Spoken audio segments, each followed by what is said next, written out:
शांताकारं भुजगशयनं पद्मनाभं सुरेशं विश्वाधारं गगनसदृशं मेघवर्णं शुभांगं लक्ष्मीकान्तं कमलनयनं योगभिर्ध्यानगम्यं वंदे विष्णुं भवभयहरं सर्वलोकैकनाथं। वसुदेवसुतं देवं कंसचाणूरमर्दनं देवकी परमानंदं कृष्णं वंदे जगद्गुरुं। कृष्णाय वासुदेवाय हरे परमात्मने प्रणत क्लेशनाशाय गोविंदाय नमो नमः।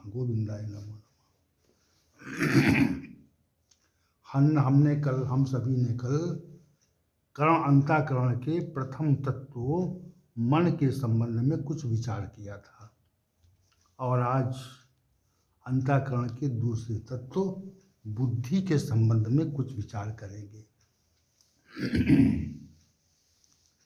मानव शरीर में बुद्धि एक विशेष तत्व है जो विनिश्चयात्मक है। मन जो भी विचार करता है, जहाँ जहाँ जाता है और जिन विषयों के बारे में मन भ्रमण करता है, तो वह सब का सब बुद्धि की सज्ञानता में रहता है। सामान्य रूप से कोई भी मनुष्य बुद्धि के संबंध में नहीं जानता, परंतु जो विचारशील मनुष्य है, जो साधक है, वह बुद्धि के संबंध में बहुत कुछ जान जाता है। बुद्धि विनिश्चयात्मक तत्व है और मन के द्वारा विचारित विषय का विनिश्चय निश्चित रूप से करती है। शरीर की समस्त क्रियाएं बुद्धि के आदेश से ही संचालित होती हैं।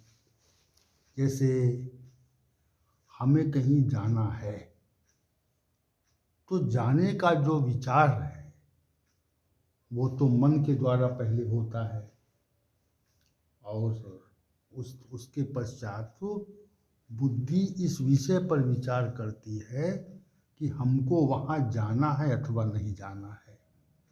तो जो विनिश्चय है ये बुद्धि का विषय है। अब ये बुद्धि ये निर्धारित करती है, तय करती है कि हम वहाँ जाएंगे या नहीं जाएंगे। अगर बुद्धि ने कह दिया कि हम नहीं जाएंगे, तो फिर जो मन के द्वारा जाने का विचार बना हुआ था वह समाप्त हो गया।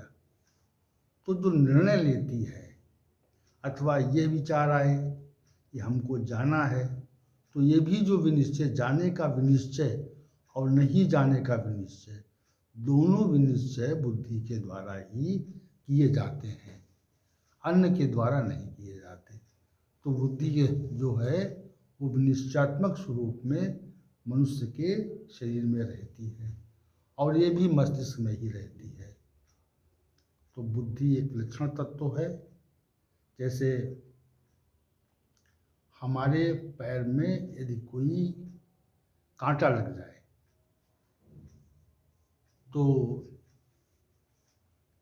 पहले त्वचा को बोध होता है कि हमारे पैर में कांटा लगा, फिर वो कांटा लगने की सुसज्ञानता है वो मन में आ जाती है और उस सज्ञानता के बाद में कांटा लगने का जो तथ्य है, विषय है, वो बुद्धि की सज्ञानता में आ जाता है।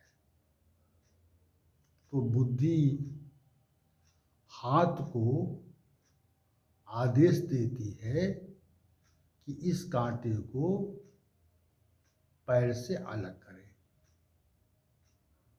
तो फिर हाथ वहाँ जाता है और हाथ उस कांटे को पैर से निकाल के अलग कर देता है। तो विनिश्चयात्मक बात हो गई।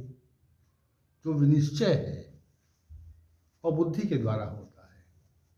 इसी प्रकार संसार में जितने भी कर्म मनुष्य करता है वो सबके द्वारा, सबके सब बुद्धि के द्वारा ही निश्चित किए जाते हैं।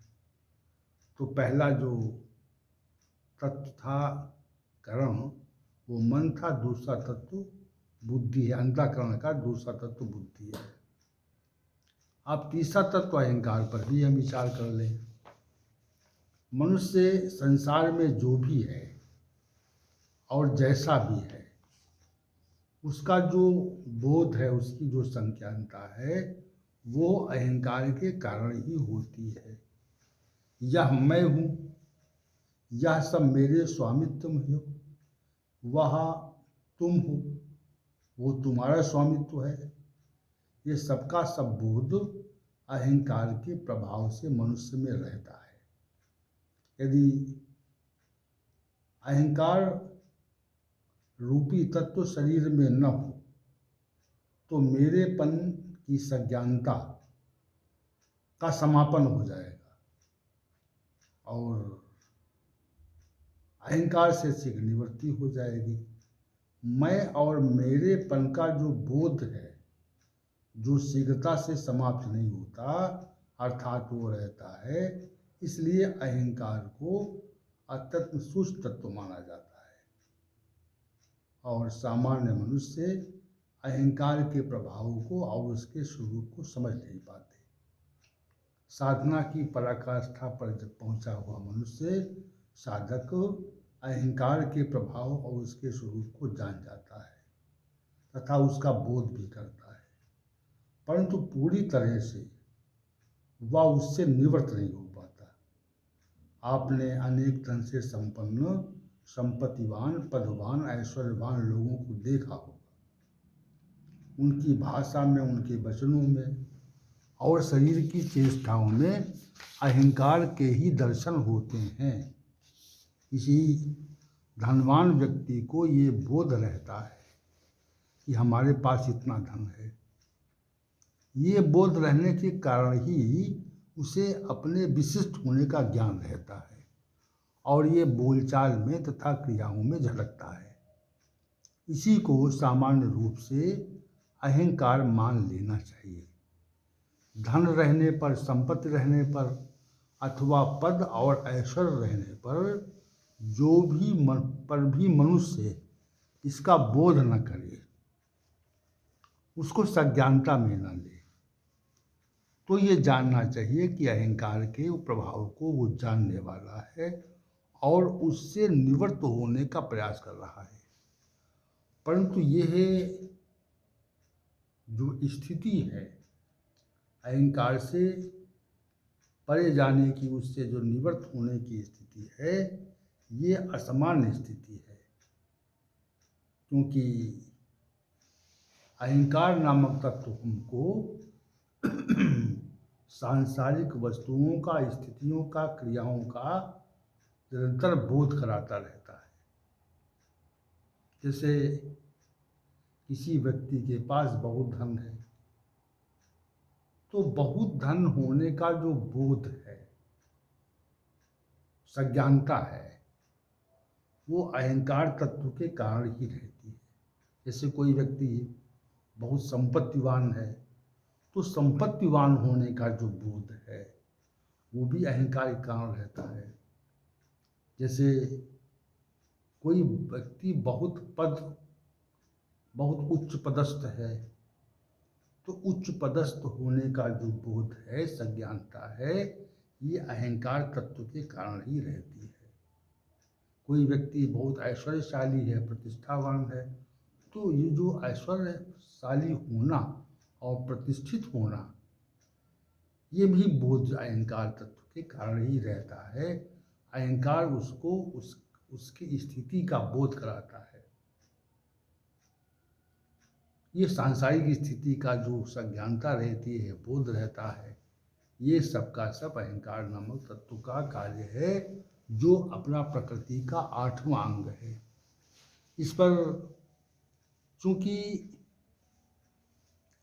प्रकृति या सृष्टि का जो आरंभ होता है, तो सृष्टि के आरंभ में पहले गुणों में क्षोभ होता है और क्षोभ होने के पश्चात तो महातत्व प्रकट होता है और महातत्व प्रकट होने के पश्चात उसमें विकृति होने पर तीन प्रकार का अहंकार प्रकट हो जाता है, जिसको वैकारिक, तेजस और तामस अहंकार कहते हैं।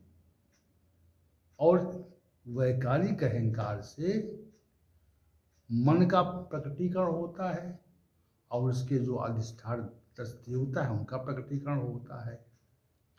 और तेजस अहंकार से बुद्धि, प्राण और इंद्रियों का प्रकटीकरण होता है। और जो तामस अहंकार है उससे हमारे पंच महाभूत और जो इंद्रियों के विषय हैं, जिसे तन्मात्राएं कहते हैं, उसका प्रकटीकरण होता है।